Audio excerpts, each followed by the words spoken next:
Well, a good evening to all pro wrestling fans of all shapes and sizes from all around the world. Welcome to another Pro Wrestling Talk video brought to you by Blitzball Champ Gaming here on the U to the Tube. I'm your host, Blitzball Champ, Jason Ingram. So, two main things that I wanted to go over in this episode. First off, I'm finally going to give my review of AEW All Out in Toronto. And then gonna finish up by going over the finalized N-1 Victory 2025 standings, as well as go over the Epic Finals. And I have to say, it was quite a showdown. Not what I would have originally predicted, but you know what? I dig it. It's been a good tournament. So I'll go over the complete standings for that. First thing I want to do is I want to apologize. I was not aware that the All Out Toronto tailgate special was actually part of Collision and not the actual pre-show. So I wasn't able to catch those matches. So I do apologize. I'm sorry for that. I got mixed up with the schedule. Like, I thought it was legit supposed to be part of the pre-show, but it was actually an episode of Collision, which I was not able to catch at the time. So I do apologize that, that's a chunk that I won't be able to review, but I will let you know who won their respective matches. So just to go through them quickly, the Ops, which was Powerhouse Hobbs and Samoa Joe, they defeated the Workhorsemen, Anthony Henry, JD Drake. Match was short, only 5 minutes, 19 seconds. Daniel Garcia, now newest member of the Death Riders, was able to defeat Katsuyori Shibata. Match was just a little under 15 minutes. It was about 14 minutes, 49 seconds. Hologram with Paragon, that's Kyle O'Reilly, Roderick Strong, was able to defeat the Frat House, which is Cole Carter, Griff Garrison, and Preston Vance. Extremely short match. It was only 3 minutes and some change, so didn't really last. And then apparently the main event, so to speak, of the Saturday tailgate brawl, it came down to Harley Cameron, Mina Shirakawa, Queen Aminata, and Willow Nightingale versus Megan Bain, Penelope Ford, Julia Hart, and Sky Blue. This was an 8-person tornado tag team tailgate brawl match, which the faces ended up winning. So that's Harley Cameron, Mina Shirakawa, Queen Aminata, Willow Nightingale picked up the victory. Match lasted almost 11 and a half minutes. So that was the tailgate brawl, the Saturday tailgate brawl. That was technically an episode of Collision, but an all-out Collision episode. So just wanted to go ahead and get that out of the way, because I know I had mentioned those matches in the preview, but like I said, I didn't see them because I thought they were part of the pre-show, but they weren't. So my apologies. I do apologize for that. Okay, let's actually get on to the main card. So just as a reminder, AEW All Out Toronto took place at the Scotiabank Arena, I hope I said that right, in Toronto, Ontario, Canada. And I have to say, overall, it was a pretty solid pay-per-view. Had a good number of matches. So let's go ahead. Let's get started. Let me get my graphics out, and let's get right into it. All right, first match. Alrighty, started off with the tag team match of Adam Copeland and Christian Cage taking on FTR. That's Dax Harwood, Cash Wheeler. Of course, they had Stokely Hathaway in their corner. A pretty solid match overall. Match lasted a little over 18 minutes, so, a good way to kick off the main card.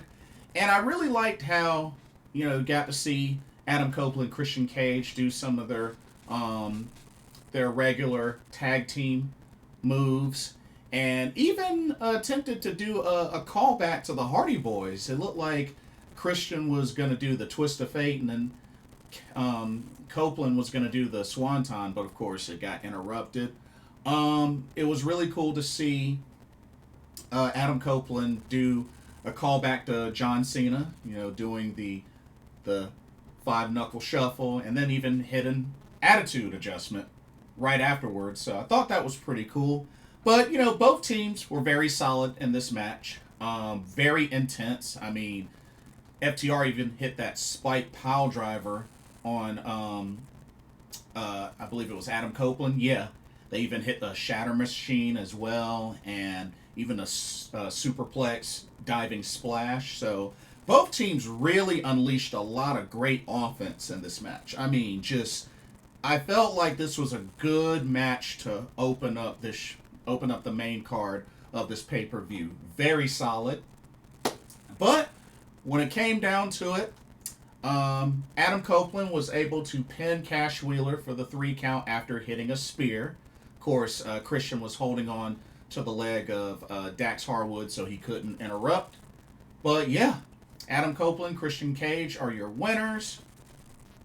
Afterwards, FTR and Kip Sabian attack Christian Cage and Adam Copeland. Also, Beth Phoenix. Beth Phoenix also showed up and was able to pretty much even things out. I mean, even took care of Stokely Hathaway during the match and whatnot. Afterwards, though, it got really intense as Christian Cage got taken out and Adam Copeland got handcuffed to the rope. And Beth Phoenix, while she was being told by Adam Copeland to run, to get away, run, she kissed him, told him I love you, and then attempted to fend off FTR all by herself. And while she made a great effort, it did not go too well, and she ended up eating a spike pile driver. So, yeah, it's going to be interesting to see what happens going forward. Christian Cage and Adam Copeland got the victory, but Beth Phoenix got hit with the spike pile driver. But, hey, it's good to see Beth Phoenix come to the aid of Christian and Copeland. But, overall, Adam Copeland, Christian Cage won the match. Good match. Great solid match. Great solid match. All right. Let's go to the next match. Here we go. Alrighty, we had ourselves a singles match as Big Bill took on the returning Mad King, Eddie Kingston. Good to see Eddie Kingston back. Overall, he looked great. Big Bill did have a good bit of momentum in this match. I mean, definitely it was hard hitting, and there were, a couple of different times where Big Bill was in control. My only complaint was I wish the match could have been longer. It was only 7 minutes and 21 seconds, so for this being Eddie Kingston's return match, I wish it could have been longer. Wish it could have been a little longer. But it is what it is. It is what it is. But the finish was a little botchy because I know Eddie Kingston hit the back fist, but it looked like he missed it. It looked like he missed the back fist. So I don't know. It was kind of weird. But Big Bill was on his knees when he hit the spinning back fist. But like I said, it looked like he completely missed. So I don't know. It just, that ending could have been better. It definitely could have been better. But afterwards, Eddie Kingston made the pin. 1, 2, 3. And just like that, Eddie Kingston, your winner. Brian Keefe attacked Eddie Kingston afterwards, and it looked like him and Big Bill was going to beat him down. But then Hook arrives and makes the save for Eddie Kingston. So, had a moment there with Hook and Eddie Kingston. So, really cool moment.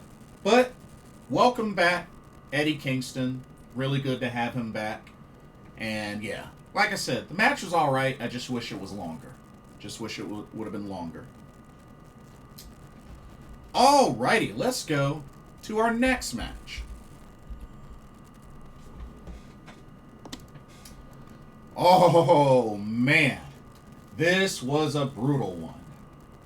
We had ourselves a tables and thumbtacks match between Mark Briscoe and MJF. I mean, the match name itself speaks for itself. I mean, this was a very bloody, brutal match. Tables, tons and tons of thumbtacks used. I mean, both competitors were bloodied up. I mean, Mark Briscoe, he was a bloody mess. Match lasted almost 19 and a half minutes, so these two had plenty of time to completely destroy each other, and that's definitely what they did. They completely destroyed each other, and it really could have gone either way. It really could have gone either way, but when it was all said and done, it took a froggy bow followed up with a J Driller from Mark Briscoe to MJF. Then the pin, 1, 2, 3. Mark Briscoe with a big statement victory over MJF. Excellent match. Very brutal. Definitely went back and forth. But hey, happy that Mark Briscoe won. I felt like the right person won. But yeah, brutal match. Definitely did what it was supposed to. Alrighty, let's go to our next match, shall we?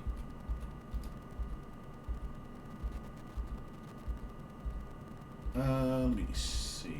Nope, not that one, not that one. Ah, here we go. Alright, next match. Alright, next up we had a trios match. We had the Hurt Syndicate, which is MVP, Bobby Lashley, and Shelton Benjamin, taking on what I just now found out. The name of this trio is called The Demand. And that's Ricochet, Bishop Kaun, and Toa Liona. The Demand.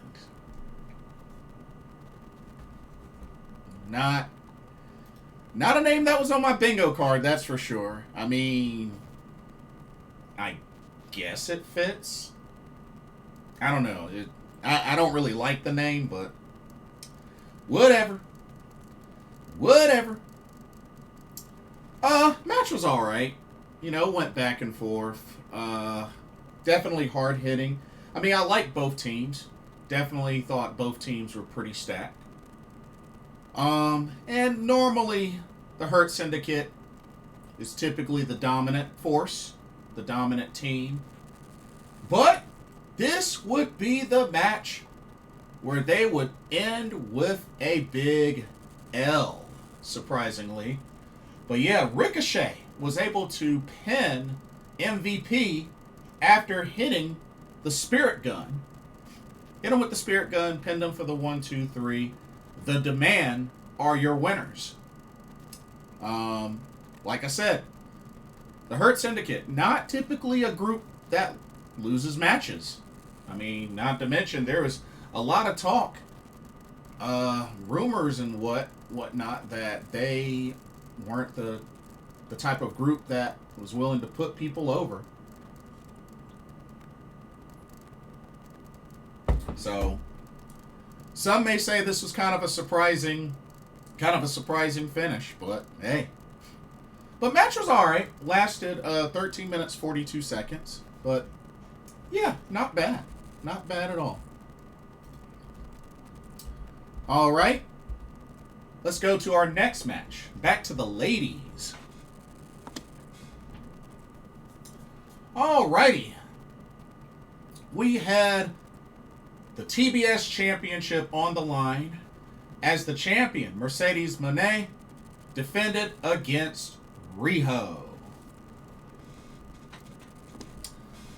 First off, shout out to Riho with the really awesome entrance gear she was rocking. That white and red, thought was really cool.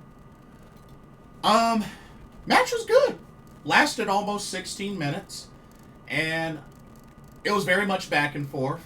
I thought it was funny seeing Riho do the CEO dance, and her even asking Bryan Danielson permission to get up on the announce table before hitting Mercedes with a double foot stomp. So I thought that was cute. But match was back and forth. You know, for this really being the first singles match between both of these ladies, they did great. They did great. I mean, honestly,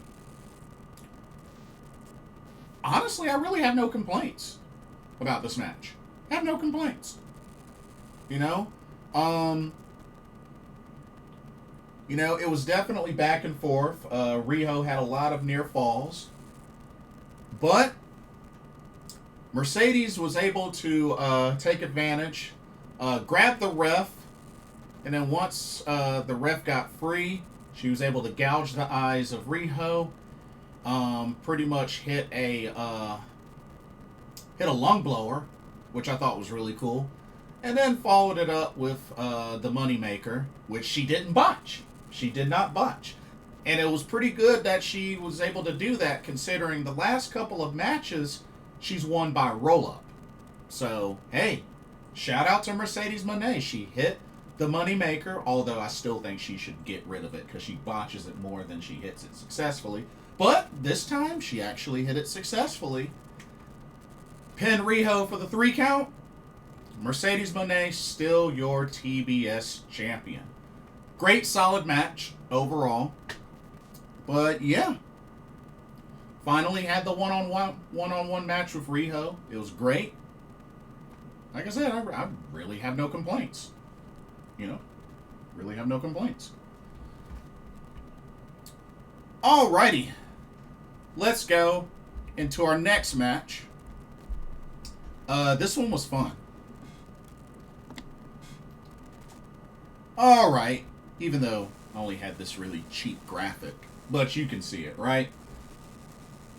Had a triple threat. 3-way. For the AEW Unified Championship. As the champion, the Rainmaker, Kazuchika Okada, defended against Konosuke Takeshita and Mascara Dorada.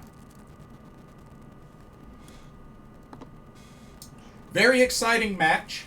Definitely was a lot of fun. Went almost 21 minutes. It was 20 minutes, 55 seconds. Plenty of action between all three of these competitors. A good number of face-to-face moments between Takeshita and Okada. And I think it's only a matter of time before Okada and Takeshita have a singles match. So, looking forward to that. But Mascara Dorada looked really good in this match. Got in a lot of offense. Honestly, the action was excellent from start to finish with this match. A lot of back and forth between Takeshita and Okada. But when it all came down to it, Okada was able to dispatch Takeshita with a drop kick and then follow up, hitting Mascara Dorada with a Rainmaker, and then pinned him for the 1, 2, 3, and the Rainmaker, still your AEW Unified Champion. And like I said, there's no telling who's going to end up dethroning Okada. There's no telling. But I do hope at some point we get Okada Takeshita one-on-one. Here's hoping. But excellent match. Excellent match. All right. Let's go to our next match. This one definitely got very interesting. All right. Next up, we had the Coffin match between Jon Moxley and Darby Allin. Another brutal match, which, Darby Allin got the preemptive attack in the beginning, but definitely a brutal match. Went just a little under 19 and a half minutes. It was about 19 minutes, 19 seconds. But got bloody pretty quickly. Moxley brought the fork out, but, Darby was able to utilize the fork as well. Mox's ear got busted up pretty badly. But, yeah, this was brutal. I mean, the caskets got used quite a bit. And, yeah, this was a brutal match. Even the little plastic bag got used. So, yeah, it was crazy. And it was made clear Bryan Danielson had gave Darby Allin his word that he would not interfere, and he didn't. But Darby Allin was pretty much on his own. And, of course, the rest of the Death Riders had Moxley's back. And through all the action and whatnot, when it seemed that Darby Allin may possibly get the upper hand, a returning Pac with shaggy hair and all returns and takes out Darby Allin. He hits a border toss to the outside. Darby lands on the casket. I mean, that was just brutal. Picks him back up, takes him into the ring, puts him in the body bag, places him in the casket. Mox closes it. Jon Moxley, your winner. But yeah, the Death Riders are a lot stronger now with the returning Pac. Whoo! I mean, everybody that got involved. I mean, Marina Shafir, Wheeler Yuta, Daniel Garcia, Pac. Pac returning definitely was the turning point to seal the deal of this match. So, Jon Moxley and the Death Riders get the last laugh as he was able to defeat Darby Allin. All right. Now we go right back to the ladies, shall we? Here we go. Alrighty. We had a fatal four-way for the AEW Women's World Championship. As the champion, Timeless Toni Storm defended against Jamie Hayter, Kris Statlander, and the Toxic Spider, Thekla.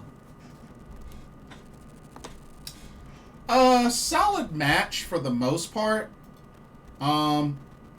Was just right under 12 minutes. I mean, it was right at 11 minutes, 59 seconds. Wish it could have been a little bit longer. I wish it could have been a little bit longer. But it was still good. A lot of action in this match. And, the biggest surprise was the outcome.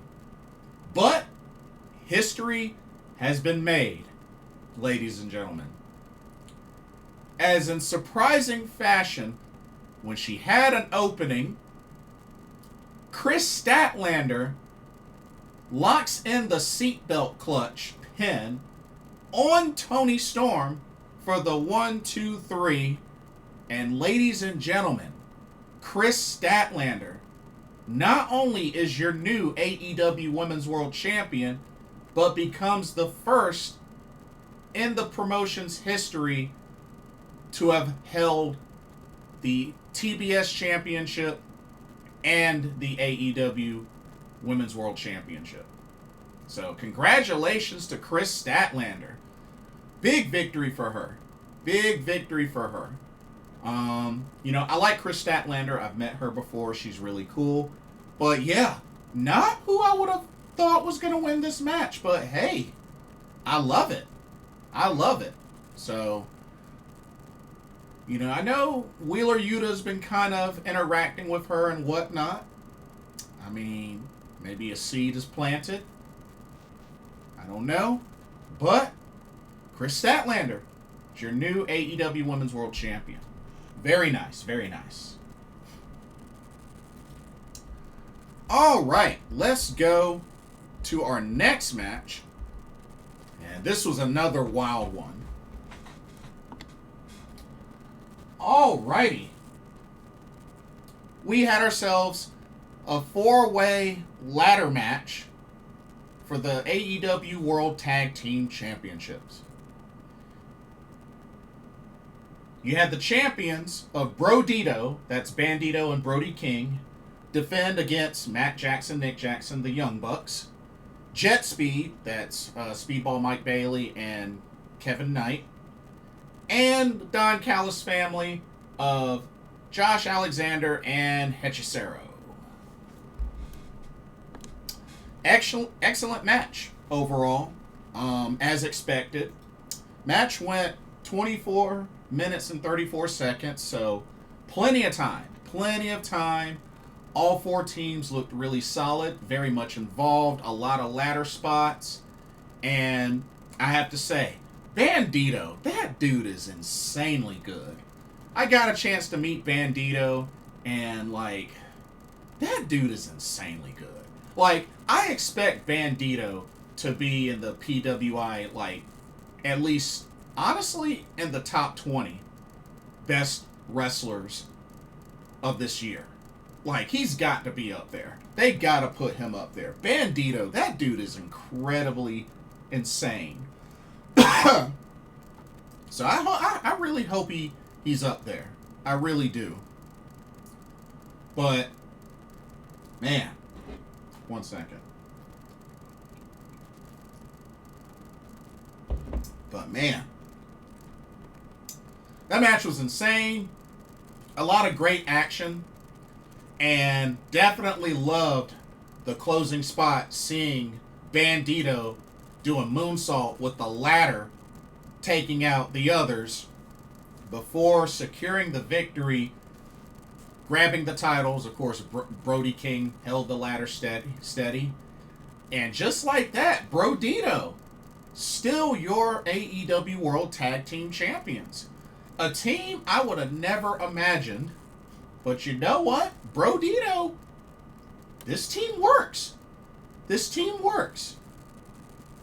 I know that it's not quite, similar to, the House of Black or whatnot. But you know what?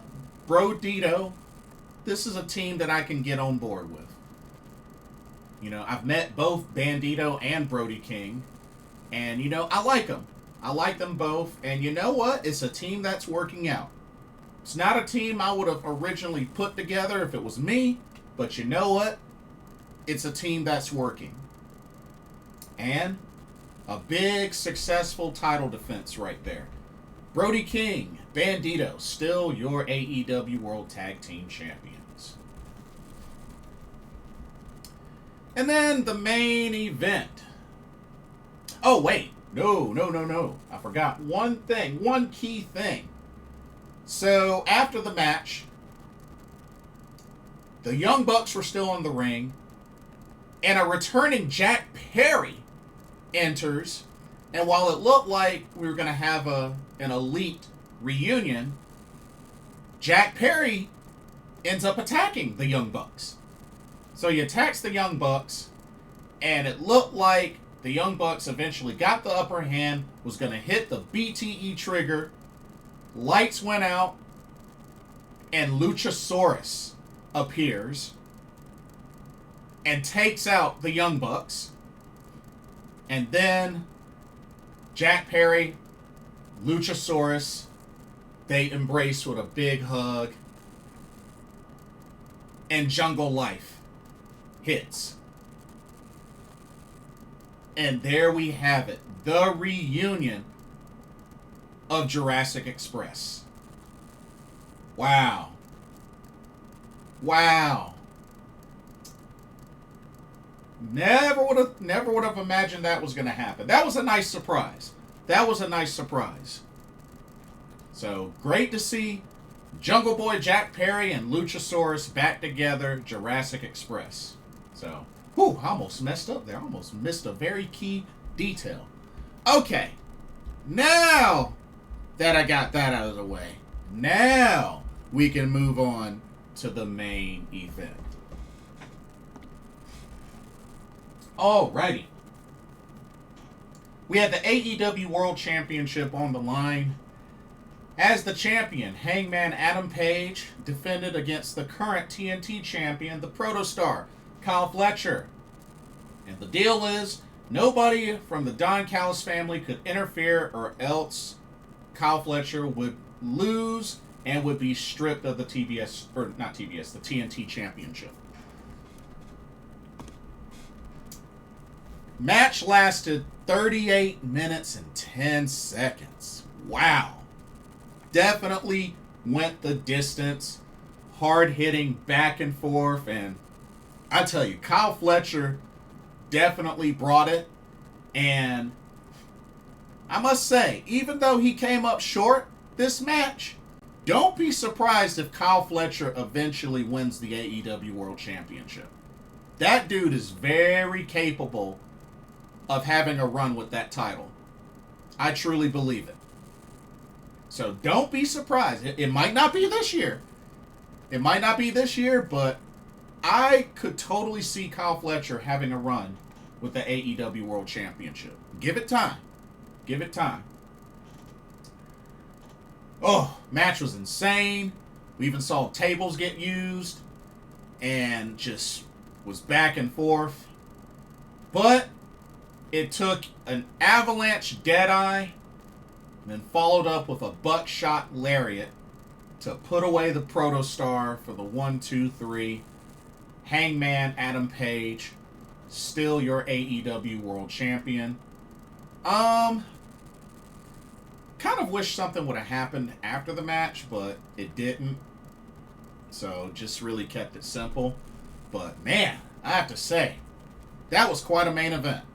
That main event went the distance, and it was solid.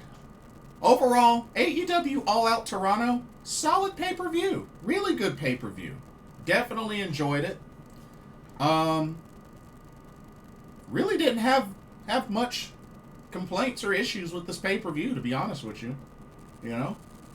I mean, it was long, sure, but yeah, I can't say that I really had any issues. Very little issues, to be honest with you. But another great AEW pay-per-view in the books. Really good stuff. Alrighty. Now, let's go into some Pro Wrestling Noah. So, the epic N-1 Victory 2025 tournament reaches its epic conclusion. So, let's first go over the final block standings, and then I'll go over the finals. Sounds good? Let's do it. All right. As usual, we start with the A block.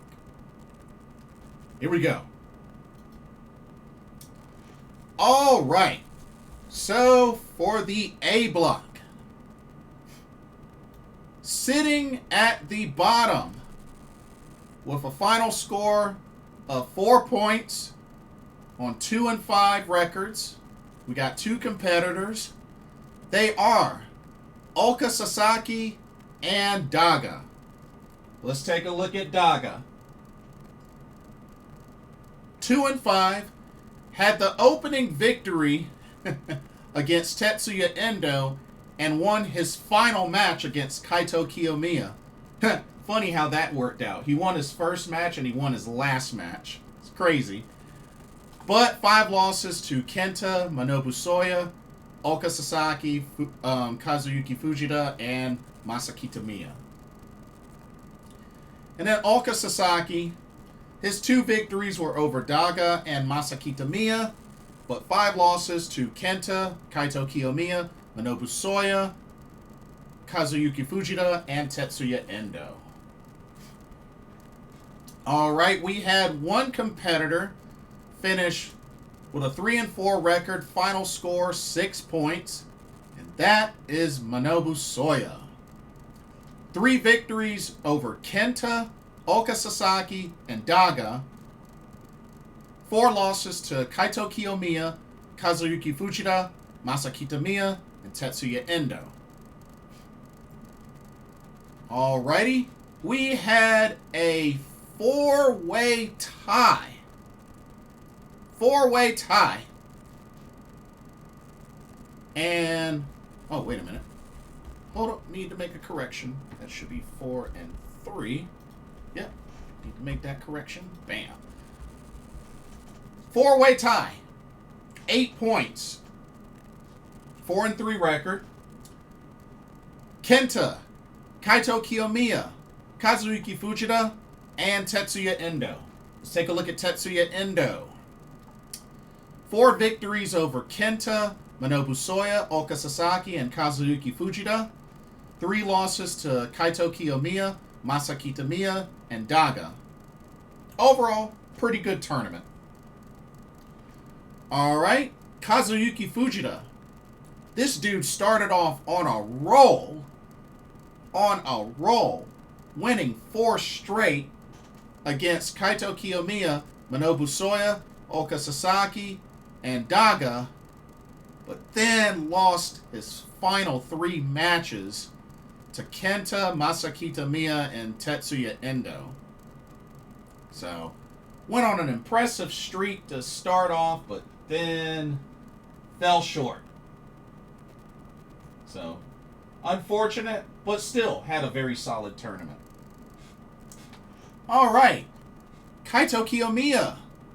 4 and 3, 4 victories over Kenta, Manobu Soya, Oka Sasaki, and Tetsuya Endo, but 3 losses to Kazuyuki Fujita, Masaki Miya, and Daga. And then the current GHC heavyweight champion Kenta, 4 victories over Oka Sasaki, Kazuyuki Fujita, Masaki Miya, and Daga, but 3 losses to Tetsuya Endo, Kaito Kiyomiya, and Manobu Soya. Started off slow and finished strong, but just not enough to take the A block. But taking the A block, finishing with 5 and 2, 10 points, is the chairman of Team 2000X, my guy, Masaki Miya. 5 victories over Kaito Kiyomiya, Manobu Soya, Kazuyuki Fujita, Tetsuya Endo, and Daga. His only 2 losses were to Oka Sasaki and Kenta. That's right, Masaki Miya wins the A block and advanced to the finals. Good stuff, really good stuff. Alright, let's go to Block B. Okay, Block B ended up had a very interesting finish, that's for sure. Of course, we all know Ozawa ended up forfeiting this tournament. I mean, he had the one match that he had was against Naomichi Marufuji that he lost and got injured, and then forfeited the rest of his matches, therefore finished 0 points, 0-7 record. Speedy recovery for Ozawa. Alright, finishing at a abysmal 1-6, 2 points, Harutoki. And let's keep it real. The only reason why he has 2 points was because he has the forfeit victory over Ozawa. But yeah, 6 losses to Galeno, Naomichi Marufuji, Keno, Daiki Inaba, Jack Morris, and Ricky Knight Jr. So, if it wasn't for the forfeit, technically, he didn't win a single match. But, the forfeit counts, so, it is what it is. Alright, we had one competitor that finished pretty badly as well. 2-5 record, 4 points. That's Daiki Inaba. He had the 2 victories. He had the forfeit over Ozawa, but he had a legit victory over Harutoki. But 5 losses to Galeno, Naomichi Marufuji, Keno, Jack Morris, and Ricky Knight Jr.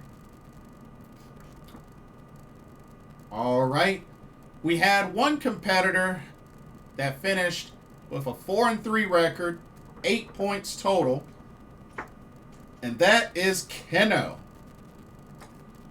4 victories. He had the forfeit over Ozawa, had wins over Daiki Inaba, Jack Morris, and Harutoki, but losses to Galeno, Naomichi Marufuji, and Ricky Knight Jr. So, pretty decent tournament, but, he lost some key matches. Alright, we had 2 competitors tied at 10 points on 5-2 records.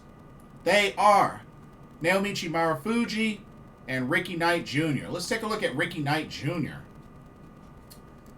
He had the 5 victories, had the forfeit over Ozawa, and victories over Naomichi Marufuji, Keno, Daiki Inaba, and Harutoki. 2 losses to Jack Morris and Galeno. Dude had a great showing this tournament. He came close. He came very close. So shout out to Ricky Knight Jr. I've gotten to see him before via Progress Wrestling, but dude had a great showing in this tournament. Kudos to Ricky Knight Jr. Alright. And then we had Naomichi Marufuji. Same record, 5-2, 10 points. Victories over Ozawa, Galeno, Keno, Daiki Inaba, and Harutoki, but 2 losses to Jack Morris and Ricky Knight Jr. So, great showing by Naomichi Marufuji. Alright. And then we had a tie at the top.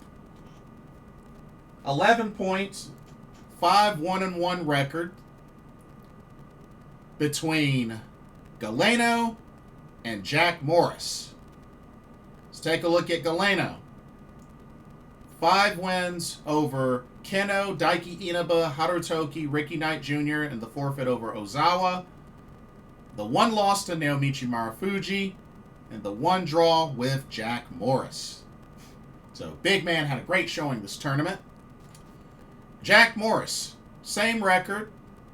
Victories over Ricky Knight Jr., Harutoki, Daiki Inaba, and Naomichi Marufuji, and the forfeit over Ozawa.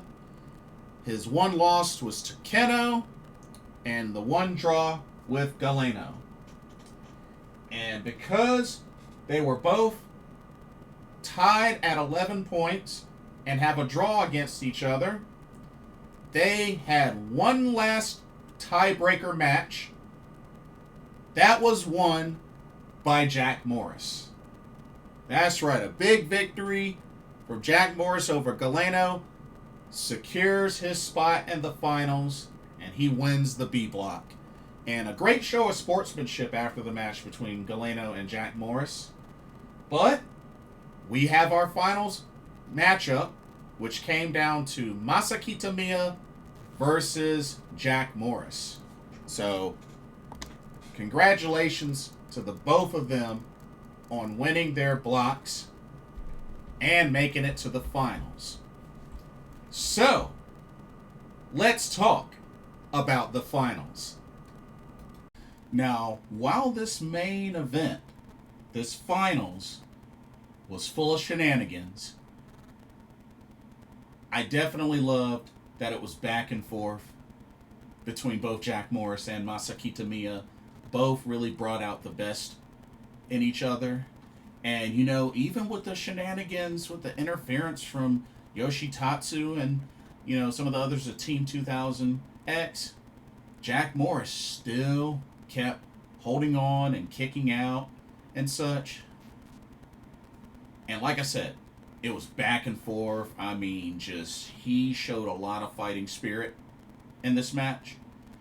But just with the numbers, the shenanigans, and just wearing him down more and more, it took that stranglehold combination, or not combination, but that stranglehold submission that Masaki Tamiya has recently just started doing since joining Team 2000X. Was eventually just too much for Jack Morris, to the point where he had to tap out. And therefore, my man, Masaki Tamiya, is your N-1 Victory 2025 winner. Really happy for him. And it was pretty funny during the trophy ceremony that the lady that came in to present it, he like snatched the trophy, put it down, and then he picked her up and posed with her and then put her down. He's like, okay, you can go now. Bye. Bye. You can go now. But yes, so Masaki Tamiya also called out Kenta.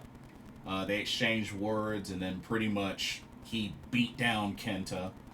So, strong statement from Masaki Tamiya, the chairman of Team 2000X.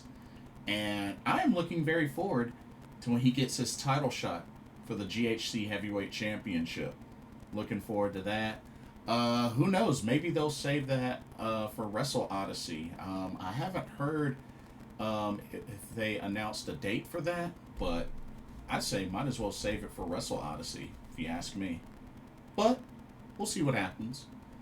But yes, so congratulations, Masaki Tamiya, your N-1 Victory 2025 winner. Very happy for him. Well, that's pretty much it. One last thing. One last thing I wanted to do. So, had a little package come in, courtesy of the Tokon shop from New Japan Pro Wrestling. Yeah, let's see what we got here. Let's do a little unboxing. Even though this is a bag, not a box. But yeah, there's a certain shirt that I ordered recently that just came in. Check it out. Yeah, that's right. Got myself a Yota Tsuji t-shirt. Of course, this is the design when he won last year's New Japan Cup. So that's the front. Man with the $1 million smile. And this is the back. But yeah, very nice.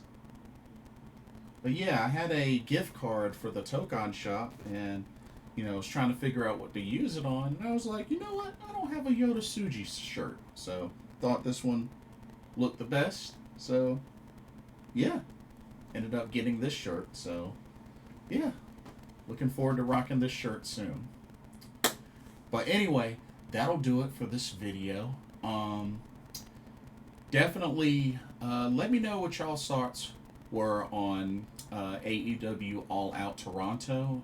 What did you think of the show? What did you think of the matches? And let me know what y'all thought of this year's N-1 Victory 2025 tournament. Did you enjoy the tournament? How do y'all feel about Masaki Tamiya winning it? And yeah. And don't forget to like, comment, subscribe, hit that notification bell while you're at it. Thank you so much for watching, and I hope you enjoyed the video. For another Pro Wrestling Talk brought to you by Blitzball Champ Gaming here on the YouTube, the Tube, my name is Blitzball Champ Jason Ingram. Hope everybody has a blessed day tomorrow, and I will see y'all in the next video and or live stream. Peace.